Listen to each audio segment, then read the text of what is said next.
Hello guys, in this video I'm going to show you how to send a copy of a presentation in the Google Slides app. But before that, don't forget to subscribe, leave a comment down below because at 10,000 subscribers I'm going to show you my whole YouTube revenue statistics and growth strategy. So without further ado, let's just jump right into it. First we have to open up Google Slides. Here it opens up like this. From here we just have to select the document that we want to send a copy of and then tap on the three dots next to its name. And then here, if you scroll down a bit, we can tap on send a copy.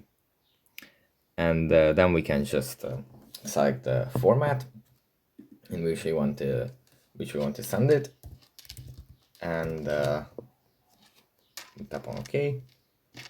Then it's going to load a little bit, and then we can select the app that you want to use to send it.